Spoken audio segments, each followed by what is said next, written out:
তলানিতে নেমেছে ভারতে যাওয়া বাংলাদেশি পর্যটকের সংখ্যায়, যার প্রভাব পড়েছে দেশটির অর্থনীতিতে। শেখ হাসিনার পতনের পর শুধু কলকাতার পোশাক ব্যবসায় বেচা কেনা কমেছে 60%, 70% কমেছে হোটেল বুকিং, আর 1/3 নেমেছে চিকিৎসা নিতে যাওয়া রোগীর সংখ্যা। এতে চরম বিপাকে দেশটির ব্যবসায়ীরা বলছেন, করোনার পর এত ভয়াবহ চিত্র দেখেনি তারা। বিস্তারিত এসআই রাজের রিপোর্টে। নিউ মার্কেটের ব্যবসা অনেকাংশে আমাদের বাংলাদেশিদের উপর নির্ভর করে। বাংলাদেশি কাস্টমার উপরেই একটু নির্ভর আছি আমরা।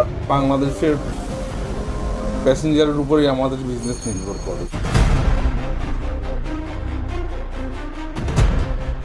বাংলাদেশি পর্যটকের অভাবে যেন এক প্রকার মুখ থুবড়ে পড়েছে কলকাতার ব্যবসা প্রতিষ্ঠানগুলো।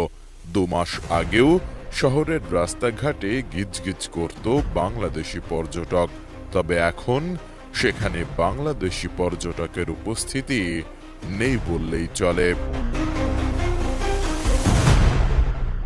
ছাত্র জনতার বিক্ষোভের মুখে দেশ ছেড়ে ভারতে আশ্রয় নিয়েছেন সাবেক প্রধানমন্ত্রী শেখ হাসিনা। গত 5 আগস্ট শেখ হাসিনা সরকারের পতনের পর থেকে ভারতে কমে গেছে বাংলাদেশি পর্যটক। গত 1 মাসে যারা কলকাতায় গেছেন তাদের অধিকাংশই আওয়ামী লীগের নেতাকর্মী। শেখ হাসিনার মতো তারাও নিজেদের রক্ষা করতে দেশটিতে অবস্থান করছেন, তবে ভিসা জটিলতার কারণে ভারতে যাচ্ছেন না বাংলাদেশের সাধারণ পর্যটক। এতে বড় ধরনের আর্থিক সংকটের মধ্য দিয়ে যাচ্ছে দেশটি।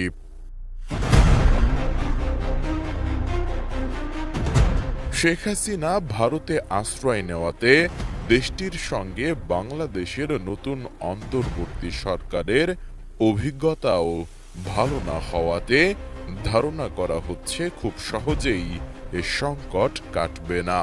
বাংলাদেশে ভারতের অতিরিক্ত প্রভাব, পানি বন্টন ও সীমান্ত হত্যা বন্ধ না হলে দীর্ঘ ক্ষতির মুখে পড়তে পারে কলকাতা। বাংলাদেশের প্যাসেঞ্জারের উপরেই আমাদের বিজনেস নির্ভর করে। যেহেতু এখন একদম বাংলাদেশ থেকে লোকজন আসছেন না, তো আমাদের বিজনেস একেবারে তলানিতে গিয়ে ঠেকেছে। এখন লোক তো আসতে চাইছে, গভর্নমেন্ট, বাংলাদেশ গভর্নমেন্ট ইয়া ইন্ডিয়া গভর্নমেন্ট, আমি তো এটা জানি না, ভিসা দিচ্ছে না, এই জন্য গেস্ট খুব কম আসছে। 250টিরও বেশি ডিজাইন অপশন নিয়ে ওয়ালটন স্মার্ট ফ্রিজ, বোঝে আপনার প্রয়োজন। সারা বছরই বাংলাদেশি পর্যটকদের ভিড় লেগে থাকে কলকাতার নিউ মার্কেটে। বেড়াতে এসে হোক কিংবা চিকিৎসা করাতে বেশিরভাগ বাংলাদেশি পর্যটকই কলকাতায় এলে নিউ মার্কেটে কেনাকাটা করেন। নিউ মার্কেটে আমাদের ব্যবসাটা অনেক বেশি ক্ষতিগ্রস্ত হচ্ছে, কারণ নিউ মার্কেটের ব্যবসা অনেকাংশে আমাদের বাংলাদেশিদের উপর নির্ভর করে। আমরা বাংলাদেশি কাস্টমার উপরেই একটু নির্ভর আছি আমরা, তো ওই জন্য অনেক ইফেক্ট পড়েছে, কেন কি বাংলাদেশি খদ্দেরটা মার্কেটে নেই। আমরা অনেক বসে আছি, আপনি দেখছেন আজকে 2টার সময় হয়ে গেছে, কোনো গণি নেই, কোনো বাট্টা নেই।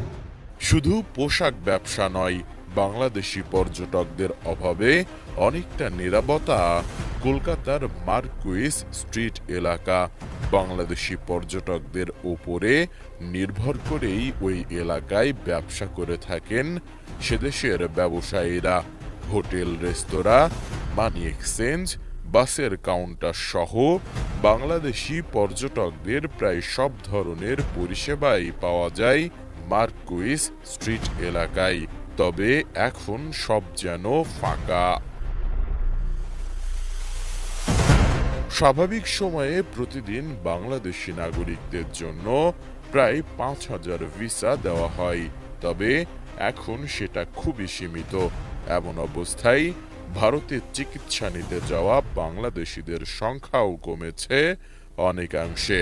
কলকাতা হোক বা ভেলোর, চেন্নাই, দিল্লি অথবা মুম্বাই, বহু বেসরকারি হাসপাতালে বাংলাদেশের মানুষের ভিড় এখন আর আগের মতো নেই।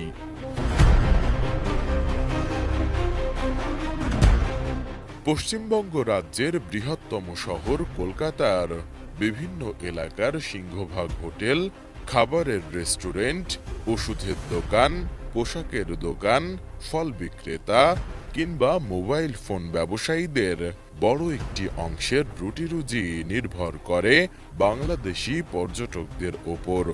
এমন অবস্থায় বাংলাদেশ থেকে পর্যটক বা রোগী আসা যতক্ষণ না স্বাভাবিক হচ্ছে, ততদিন এই বিরাট সংখ্যক মানুষের অনিশ্চয়তা কাটছে না। এস আয়রা।